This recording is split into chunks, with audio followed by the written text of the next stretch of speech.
आदरणीय बंधुओं, माताओं व मेरी प्यारी बहनों, राधे राधे। आप सभी का हमारे YouTube चैनल जीवन की धारा पर बहुत बहुत स्वागत है।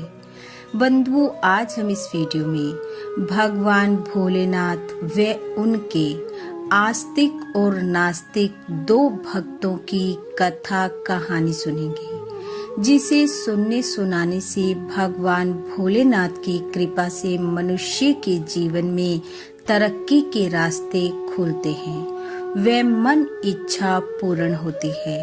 कथा कहानी सुनने के बाद यदि आप हमारे चैनल पर नए हैं तो कृपया हमारे चैनल को सब्सक्राइब करें, बेल आइकन को प्रेस करें ताकि हमारी वीडियो की नोटिफिकेशन सबसे पहले आप तक पहुंचे। वीडियो को शेयर व लाइक भी जरूर करें। कथा कहानी के अनुसार एक गांव में एक वृद्ध साधु छोटी सी झोपड़ी बनाकर उसमें निवास करता था। वह गांव में से भिक्षा मांगकर अपना गुजारा करता। साधु भगवान भोलेनाथ का भक्त था। वह प्रतिदिन गांव के बाहर स्थित शिवालय में जाता, भगवान शिव की पूजा करता और दीपक जलाता। साधु का यह नित्य क्रम वहीं पास रहने वाला एक अन्य गांव का व्यक्ति देखता। वह व्यक्ति भगवान को नहीं मानता था, क्योंकि वह एक गरीब था। वह अपना व अपने परिवार का गुजारा बड़ी मुश्किल से कर पाता था और अपनी मुश्किलों के लिए वह भगवान को दोष देता था। इसलिए जब साधु भगवान भोलेनाथ के आगे दिया जलाता तो वह उसे रोकता, और जब साधु नहीं मानता तो वह नास्तिक व्यक्ति फूंक मारकर दिया बुझा देता। साधु को उसके इस कार्य पर अत्यधिक क्रोध आता, लेकिन वह कुछ नहीं कर पाता। अब उन दोनों का यह नियम बन चुका था कि साधु शिवालय में दिया जलाता और वह नास्तिक फूंक मारकर दिया बुझा देता। एक दिन साधु ने उसे प्यार से समझाया कि देख भले मानस, भगवान के आगे लगा दिया बुझाने से भगवान भोलेनाथ नाराज हो जाएंगे। तू ऐसा कार्य करता है, वह सब देख रहे हैं।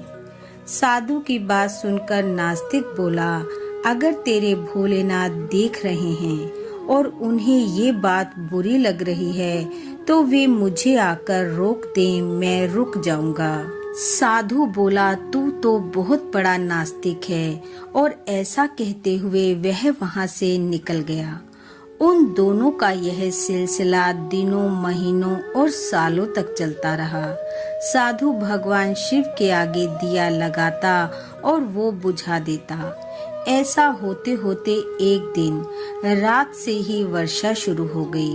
साधु सुबह उठा और शिवालय की ओर निकलने लगा, लेकिन उसने देखा बाहर बहुत तेज वर्षा हो रही है। साधु ने सोचा, चलो कुछ देर बाद चला जाऊंगा। काफी समय बीत गया, लेकिन वर्षा रुकने का नाम ही नहीं ले रही थी।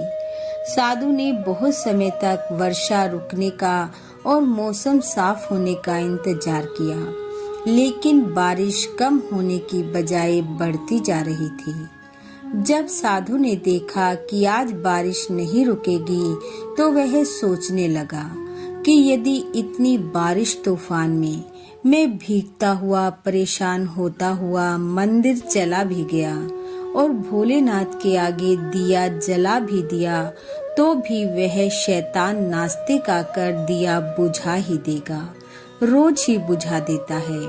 इसलिए आज इस बारिश तूफान में मैं नहीं जाता हूँ। कल भोलेनाथ से क्षमा मांग लूंगा। वैसे भी कौन सा आज ही भोलेनाथ दर्शन दे देंगे। ऐसा सोच साधु ने मंदिर न जाने का निर्णय लिया और वहीं झोपड़ी में अपनी चारपाई पर दुबका पड़ा रहा, और उधर वह नास्तिक अपने तय समय के अनुसार मंदिर पहुंच गया, क्योंकि वह जानता था साधु आएगा, दिया जलाएगा और मैं बुझा दूंगा। लेकिन उसने देखा कि साधु आज आया नहीं। उसने घंटों इंतजार किया, लेकिन साधु नहीं आया।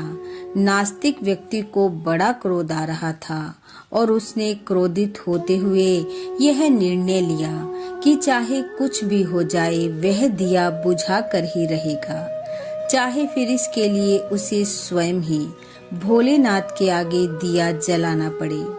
यह सोचकर उस नास्तिक व्यक्ति ने वहां रखा दिया उठाया, उसमें बत्ती लगाई, घी भरा और उसे जला दिया। जैसे ही वह दिया जलाकर बुझाने लगा, तभी भोलेनाथ वहां प्रकट हो गए। अपने समक्ष भगवान को देखकर नास्तिक व्यक्ति के होश उड़ गए। वह भगवान के चरणों में गिर पड़ा और बोला, प्रभु मुझ नास्तिक पर ये कृपा क्यों?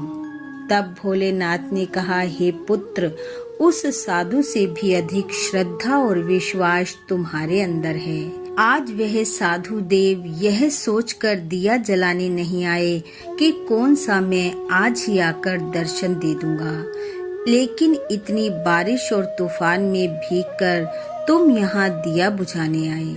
भगवान भोलेनाथ ने कहा, मुझे आज ही आना था, सो मैं आ गया।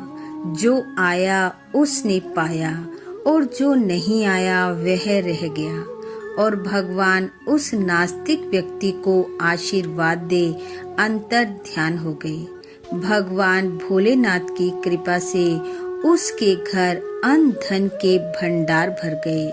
सुख समृद्धि व ऐश्वर्य से उसका घर भरपूर हो गया। हे भोलेनाथ, जैसी कृपा आपने उस नास्तिक व्यक्ति पर की, वैसी सब पर करना। इस कथा कहानी को सुनने वाले सुनाने वाले सब पर अपनी कृपा बरसाना, सबके घर अन्न धन सुख ऐश्वर्य से भरपूर करना। इन्हीं शुभकामनाओं के साथ आप सबका बहुत बहुत धन्यवाद। राधे राधे।